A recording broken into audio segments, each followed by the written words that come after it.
One of the boats I looked round at the Sanctuary Cove International Boat Show 2025 was the XS14.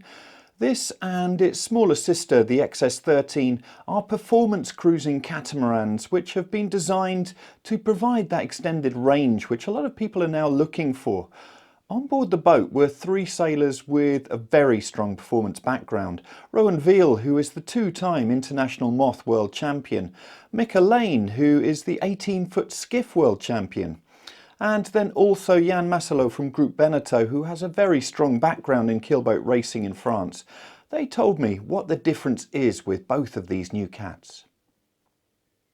So Rohan, we're on board the XS14 and walking along the marina here, the first thing you notice when you look at the boat compared to some of the others you can see around any marina around the world is you've got a sleek profile, you've got the boom nice and close to the top of the hatch, and it just looks like it's designed for sailing. Yeah, well, having that low boom does lower the centre of effort as well. Improves riding moment, improves performance because you're not losing air underneath the boom as well. It's designed to go faster than the average cruising cat, and that really does appeal to me and to a lot of other people in the market at the moment. And it's a noticeably lower freeboard as well, which just gives it that feeling like if I'm going to go out to sea, I'm actually going to have a smile on my face while I'm sailing. Yeah, well, high freeboards create a lot of windage, and I think, and it obviously increases weight as well. So it has a lot to do with, once again, the performance side of things. But it actually looks good. It looks like a decent boat. It's got a reverse cheer on the bow as well. It's modern. It's just exciting and different. And anyone who's after some sort of adventure or go through thrill seeking, this is the boat. Talking of thrills, your own background in sailing, you were there at the very start of when the Moth class went foiling, won the Worlds in 2005 and 7, I think it was, two-time Moth World Champions. You've also been in the M32s, the Extreme 40s. You are no stranger to high-performance sailing and high-performance cat sailing, yet you have chosen an XS13 for your own sailing. Yeah, well, when the brand was initially announced, we actually put in a bid to try and get the dealership for it in Australia, but it was awarded to Flagstaff Marine in Sydney. So I was playing around with some other brands, but in the end, they actually came back to me and said, "We'd like you to be involved," and I said, "Sure." And I wanted to be involved with Flagstaff and Micah. So I was actually looking forward to it, and plus they've got this new generation of design that's just come out recently, and it's next level. Like, it's made a huge difference to their sales performance, sailability and comfort, and so it's exciting, and it's a good time to get involved into the brand. Micah, we're here and you're at the helm station, and the first thing you notice is the helm, that clean view up the bow, and you think this is a view that anyone from a racing, a monohull background is going to be very familiar with and feel comfortable with. Yeah, absolutely. I mean, it feels great. Sailing this boat is so much fun. I can see all the sails, I can see the bow, I can see all my friends in the cockpit. They're all on the same level, and the boat feels like a monohull. When XS started this brand, they thought we have a big brand in Lagoon, or Group Beneteau did, but we see monohull sailors still wanting performance along with all the creature comforts that catamarans are. So basically they took a monohull, put it on the catamaran platform, and what we have is a fantastic situation with these steering wheels on each side. And it's just really great. Sailing it is so much fun. This is something where people who've come from a performance background, they're looking for something that's going to keep the family happy as well. And the space that you have on board, both the XS, the 13 and the 14, is quite extraordinary. And so you do get the best of both worlds. Yeah, well, the majority of the catamaran market wants space. They want large fridges, they want big island beds, they want big windows, they want luxury, but they still want to enjoy sailing. Okay, so these boats are lighter than perhaps many of the majority of cruising catamarans in the market, which allows us to turn off the engine faster in sailing. Like in 6 or 7 knots of wind, with a code 0 or even the 2 sails, you're almost doing the same.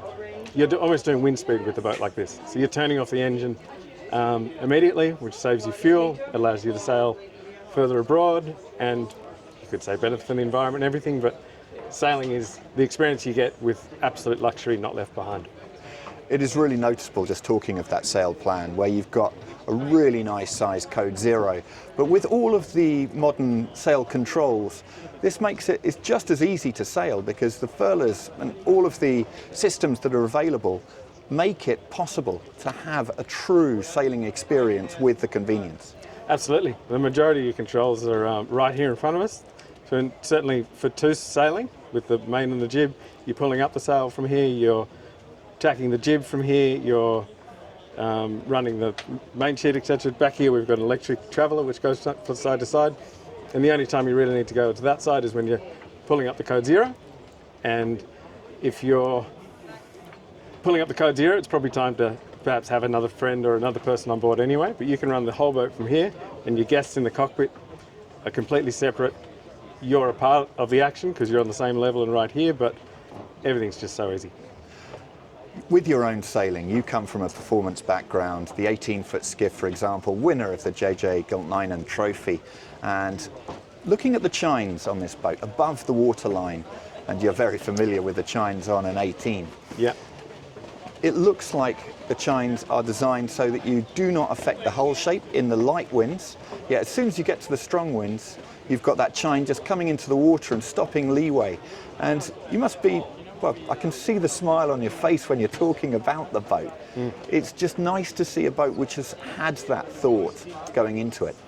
Absolutely. I mean, the designers of this boat is VPLP. They make some of the fastest catamarans, fastest racing boats entirely around the world. The brief with this one, that they actually took it to their racing division, and the racing division did some things differently. We've got asymmetric hulls. We've actually got slightly deeper keels that are a lot thinner in the core. Overall, the boat below the waterline is more of a performance catamaran, that's for sure. And then the added joys of the chines and the modern hull designs, we expand where we need it, so we still have a huge bed, huge bathrooms, massive hulls, basically, and it's not compromising the performance of the boat at all. Truly getting the best of both worlds. Absolutely. So Yann, we have seen with excess, this is a difficult marketplace at the moment. There's no getting away from that. But with the new designs of the XS13 and the XS14, where you have got a bold sail plan and a design which really does allow you extended range, where there has been interest in the market, you must be really pleased with what you've seen. Yes, and the most important thing is XS is now recognized on the market as one of the reference, and we can see many newcomers on the market. You can see on the bucket list of brands to check at a boat show, XS is part of it. So that's already a big success, because that's a brand that 5 years ago was not existing. Yeah. So big change, big move. And we're getting those customers, very different type of customers, some coming from monohull, some coming from powerboats, and for some of them it's their first boat. And they're all different, and they're all coming to this XS brand because they see it as a recognized brand on the market. One of the big things in sailing in general is community, and you're really trying to foster that spirit with the XS brand. Yeah, we call it the XS tribe. And initially when we started that, there was really a strong willingness from us to create this tribe, this family spirit inside XS. Eventually, when you start this, you can say, it's a communication, marketing concept. But now it works. It works because of what we do for the customers, and the customer benefit of being part of this tribe, being part of this community is huge. And I realized again last week, I was with a group of XS owners, and when I asked them, why did you choose the XS? Okay, they talk to you about the aft wheels and sailing sensation, etc. But their number one choice was being part of the XS community. And I was surprised. I said, wow, they chose a boat because they want to be part of the XS family. That's very powerful. When you're coming into a sailing catamaran, and you've just talked about people coming from the power background, the monohull background, or even just coming into sailing for the first time, it can be daunting when you are trying to dock a boat for coming in for the first time, and you're putting a big emphasis on training to break down those barriers. And how is that helping with people coming into the sport or moving across from power? It does a lot, and this is an idea of Thibaut de Montvalon, the director of Excess. And so we've just run, actually, a week ago, the 4th Excess Campus. So we created the Excess Campus to train the Excess owners and make them easygoing with the boat. It shouldn't be a stress. So they come during 3 days with the Excess technicians to be trained on maneuvering, to be trained on electricity, electronic, mechanical, sailing, and also, you know what, and they loved it, we have a doctor to do medical training on board. If anything happens on board, what should you do? What should you use? Who should you call? Etc. So it's 3 intensive days of training, and after that, they should be relaxed, let's say, to go sailing on the Excess around the world. That's the target. There are so many different systems now on any modern sailing yacht or powerboat, and so having that knowledge means that you can confidently go for an extended cruise, and this must make a big difference to people just coming on board. It is this, and that's the plan of the Excess Campus, of course, having this knowledge, but of course in 3 days you don't know everything. So the other point is to know who you can call, and that's where the Excess community is important, because they're all on WhatsApp. They're all discussing on, oh, I'm going this way, I'm doing this, I'm crossing the Atlantic that day, and then they know when they have an issue on their boat, a problem, they will ask the other one, I've had this problem, has anybody have a solution for this? And that goes very quickly, in fact. It's great to see where a brand is recognizing that selling a new boat is not just finishing with the sale. No. It is carrying on and becoming part of a community and keeping sailors in the pastime for a longer time. So thanks for your time, Yann. Thanks, Mark, for coming here. We're going to continue bringing you news of new yachts on the market on sailworld.com and yachtsandyachting.com and on this YouTube channel. So please do subscribe using the button down here. Thank you very much for watching.